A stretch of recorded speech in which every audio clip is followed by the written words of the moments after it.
Hello, welcome to KSP Program. I gotta just quickly take this off. It's a headset. And just saying, this voiceover is recorded after I finished recording this gameplay. So what I'm doing here is I'm just like building a basic rocket, you see. Now, for those of you new to this game, it's in the name, KSP Program. You launch tiny little people up into space. And what I'm doing here is we're just making a very, very basic rocket called the Tin Bean. Okay? It's got science modules, and we're using Jebediah and the Flea SRB, I believe. It's the Flea Solid Rocket Booster. So what I instantly do is I enable SAS, because I cannot fly without it. I instantly do a goo sample. I don't do a crew report here, because I know that I can get more science if I launch before doing the crew report. But now that I think about it, I never actually did one on the launch pad. So what I just do here is I speed up time once I get to 7,000. That's classified as flying high over like Kerbin. So then I do my crew report and my second goo sample. I think we peak at around like 12 or 13 kilometers, I believe. Yeah, 12,500 meters. So what we do is we deploy the parachute as we start coming down. Now, this is something that always happens with my ships. Never figure out how to fix it. They always land in the VAB. I can never fix it, but you can see here it's slightly turned towards the VAB, and this is the death of Jeb. Jeb, may you rest in peace. But we revert to vehicle launch. So you see, we come down here, I notice. Oh, what the hell was that? I noticed that we're gonna, it doesn't matter. I noticed we're gonna land on the VAB. I'm like, oh god, no. I just do that because sometimes I do it, you see. So we're heading straight for the VAB. I'm getting tied up in cables. We land at a funny angle. So what happens is we land, and we go that way, and I accidentally pushed off. But because we'd landed, the parachute's cut, and yeah, the game nearly crashed. Didn't. And you know, Kerman died. So we revert to launch. The only thing that I did differently here was I just tilted the spaceship slightly towards the water, and I'm going to speed this bit up for you. Hello. Sorry that was very, very loud earlier. I've turned my microphone down. It might not sound too loud in the voiceover. That's because I cut the audio into 1/10 of its normal volume. But you see, I earn a lot of science. I always get the first two basic things and survivability, because in my opinion, you need to be able to survive a launch to survive a launch. And you see, I've got a bunch of mods. The biggest one is, I can't remember, but I think it doesn't matter. Either way, I've got a bunch of mods. If any of you know what that mod's called, please, because I cannot for the life of me remember. And basically I get engineering, and I have enough points to get survivability. Next thing I'm getting is basic rocketry, so that I can get better liquid fuel engines. And then I instantly get the orbit Kerbin contract, I think. No, I don't. Why didn't I? Oh yeah, because I'm making another one.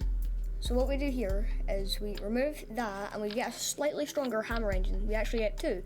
We remove that, and we make the Tin Bean 2. I made a crucial mistake that I ended up fixing. You see in the bottom left, everything's in the same stage, which means that it all fires at the same time. You see, I noticed that, and I'm like, oh, I need to fix. So what do you think I did? Yeah, did that. Another thing that I forgot, getting back. I only thought about getting up, but not down. No. We don't think about getting down here. Right, you see, and then I slide off of the screen, and then we slide it back on. I don't know why I did that. I also don't know why I did this, or this, or that, or this. And that's just a bunch of my like different things. You see, I'm like launching, blah blah blah blah blah blah blah. You go whoosh. But this time, instead of just going whoosh a tiny bit, go whoosh a bit.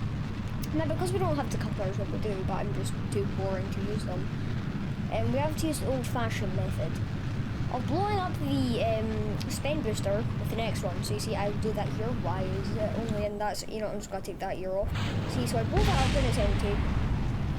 Now I know what you're thinking. Well, why? Mass. It still contributes mass, even though it's empty. Not as much mass, but still mass nonetheless. So we want to get rid of that so that we go faster. And then you see, I actually exit the atmosphere. Do you want to know how you can know that? Because the music plays and the camera angle changes a tiny bit. You see right now? Yeah, that music. And then I actually ended up getting over 300,000 meters up, which is very, very high. And at this moment I realised that I forgot how to do that. I forgot about the survivability, so what we do is we quickly go into decoupling. We need the decoupler point. No, but first we need the heat shield. So what that does is it absorbs all the heat as we go into the gravity, because I think friction, because I think we go into the air so fast, it's kind of like a friction weld. We go into the air so fast it creates a lot of heat, and that heat is hot, and that heat that is hot makes fire.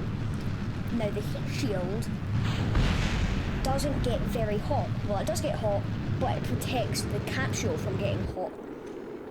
So what we do is we get there, we decouple the thing so it's just the command pod. You can see our apoapsis is well above Kerbin. And we're already above 100 kilometers, I believe. Yep. Now, 150 kilometers. Now, you're in technically high space over Kerbin, or in space high over Kerbin, at 250 kilometers. I thought I would make it. I did make it, but I don't think I got science fast enough because I accidentally time warped past. Yeah, see, we did make it. Do I get the science? Yes, I do. Now that gets us a lot of science. Now, what's science used for? Researching new technologies. Now what happens here, as you see, instead of instantly exploding and turning on our head, the heat shield absorbs all the heat from the atmosphere. And then we can safely deploy the parachute. And I get really, really scared here because the spaceship doesn't slow down enough until it's at 300 meters. No, 200 meters even. I never changed that, by the way. Only in one do I ever change that. And that's the one that took the longest. And then I learned that it's perfectly fine and that we're not going to crash. Where the hell did that spider go? That's kind of worrying me. So see, we get off, we recover the vessel. All's good. Now, here's where the game starts to get a bit fun. Okay, so, next thing that we need to do is fix my microphone. Next thing we need to do is get into orbit. How do we do that? We do not go up and then to the side. That's not fuel efficient. We can do that, we don't want to. Instead, we want to create an arc. Okay? Now, I don't think this one gets into orbit, but that's because I was just being stupid. So we make the Timbine 3. Okay? This one nearly gets into orbit. Just doesn't, okay? And so what happens is we put the liquid fuel engine, which if you don't know, you can throttle, you can turn it on, you can turn it off, you can increase the throttle, you can decrease it. Solid rocket boosters, you can't do that, by the way. So what we do is we attach a bunch of winglets. I shouldn't have done that. Firstly, think of a dart or like an arrow. Okay, it has wings or feathers at the back, and it's mass at the front. That's because it's passively stable. Okay? Basically, the dart wants to move in one direction. That one direction is forward. If we have wings in the front, that means that forward is down. Okay, if we have them at the back, that means that the air will push off them, making us very, very fast. And because they're at the back, not the front, it does not want to tip very easily. Okay, it can tip. It's just a bit more difficult to tip. You can see I took the Orbit Carbon contract and I go back into the Tin Bean 3. Now boys, we make science. As you can see, I'm throttling up because this time we actually have liquid fuel engines. Now I realised something mid-flight. Okay, and you'll see it like around about halfway through the solid rocket fuel, which you can see in the bottom left, obviously. I'm saying obviously. So basically, what happens here? I accidentally take a screenshot firstly. I accidentally take 2 screenshots. What happens is I realised that my thruster and my decoupler are not on the same thing, and I know what you're saying, oh well, that doesn't sound too bad. Well, we don't want any time between turning that thruster on, otherwise we'll straight going down, and that's not fuel efficient. Okay, you can see I have like a second. Now I know I said not to do this, but that's just because I went way too high up. I took way too big thruster, solid thruster. So I did it wrong. You can do this. I do not recommend it, especially not with that much fuel. I don't have nearly enough fuel. You see, I can make it into orbit if I'm like so fuel efficient that I don't lose a single drop of fuel, being like 99.9% efficient. But I'm just not that efficient. I do not care. I pack way too much fuel whenever I go anywhere in Kerbal. So to the one time when I went to the Mun, which actually is very difficult to do. Why am I that way? It doesn't matter. Basically, I did it in sandbox mode because I don't feel comfortable doing it in this. I have played this game before, don't worry. But I packed like I only needed like a third of the fuel that I actually packed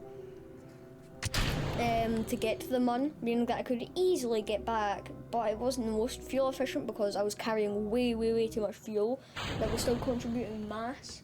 So yeah, I just realised that Reese is listening to me just ramble on, talking to a goddamn microphone. Jesus. Anyway, so you see, we use the heat shield again, blah blah blah blah blah blah blah blah blah. You know how this thing goes. As we enter the atmosphere, obviously the thick air hits off of that, making us go very slow. If we were facing down, it would do the opposite. It would make us go very fast because we would be too aerodynamic. So yeah, what happens here is we safely splash down at Carbon. Now, this was not very eventful, you may say. All that you did was, you know, escape Carbon, Carbon's atmosphere, which you've done before. But that also gave us enough science, butterfly knife, to get to orbit. Sorry if that's very loud. Okay, that is very loud. Turn that down. Sorry. Haha.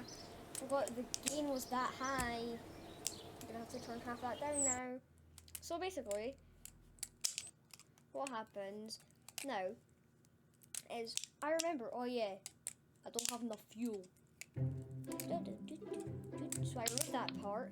I just duplicate this, remove the fins and the thruster for now, and I just duplicate that again, you know, twice as much fuel. Do that, put a thruster on. Something that I did forget though was decoupler. And also staging. As you can see, oh yeah, also it was too heavy, so I had to upgrade that. But as you can see in the bottom right, staging is not sorted out properly. Because we have both the liquid fuels going at the same time, as like one decouples and then the other decouples after all those. But I don't realise any of this. I do realise the staging, but I don't realise the decoupler until like now. And I realised, oh wait, no, there should be one more decoupler. I forgot to put it on. As you can see here, the decoupler, when I added the decoupler, you see everything's fine. We just moved that up there. I do know that you need about 70,000 meters a second of delta V to get into stable Kerbin orbit. That's for noobs. I think I only had like not that. So what we do is we go up super duper fast because I have 10 more. So yeah, so we go up super fast. You see, all looks fine. Decouple. See, right now we're descend. Okay. Spoiler alert, I did it into orbit. It's actually because I've got like 250 hours in this game. Well, I've just watched them on. So basically, what happens is you want to be at around about that 45-degree line at 15-ish kilometers or 15,000 meters. Which I got pretty close to. You don't have to be perfect. If you're below it, that's actually great. It means you've got more altitude, but obviously you need to pack a little bit more fuel. That's fine. Now, I believe we only do one more flight after this, so yay, no more listening to me. Oh, seagulls, I thought it was my mum's. So see, I got a stable, I can get out of the atmosphere basically. I'm gonna put this down now. Okay, so what I do is I wait until my apoapsis so that I can circularize my orbit, which makes it just a big circle around Kerbin. If you don't know how orbiting works, basically, you just go very, very fast in a straight line. And because, no matter how far in space you are, you're still being affected by gravity.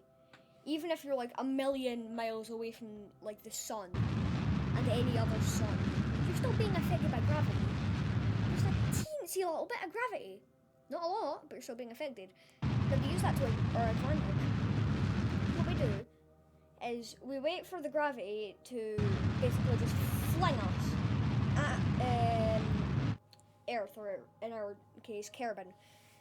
But we barely miss Kerbin. Okay, so that's what we need to do.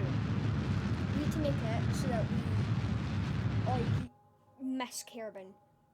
Okay, and now you see I just time warp so that I definitely know that I can orbit. I can. Pretty easy if you know what you're doing. Oh yeah, I'm gonna put like an warning there. Yeah, because you know that could be bad. Probably is gonna be bad.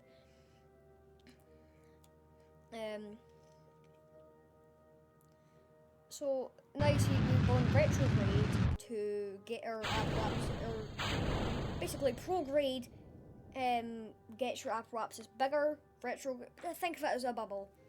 Okay, prograde is blowing air into the bubble. It makes the bubble bigger. Okay, let's just say like the bubble is our orbit. Okay, you know, burning prograde makes our orbit bigger.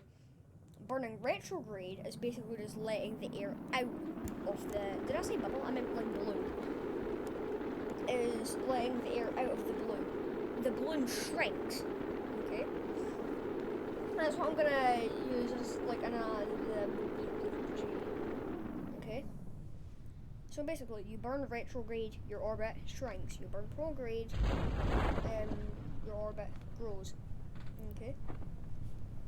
Now, what I did here was if I didn't have any fuel left, I'd be stuck orbiting Kerbin for all of eternity. Okay? But because I did have fuel to get out of Kerbin's orbit, you know, we made it. Okay, so what, you just gotta wait until, you know, we're down, blah blah blah blah blah blah blah. And touchdown, wow. What I do is I EVA so I can get extra science from the EVA report. Don't know why I didn't do a crew report. Doesn't make sense. Unless I already have had one. I don't remember having one. Yeah, as you can see by the video time, we're pretty close to the end. You see, so now we've got 41 science. Okay, that's quite a lot of science. That's actually the end. Okay, goodbye.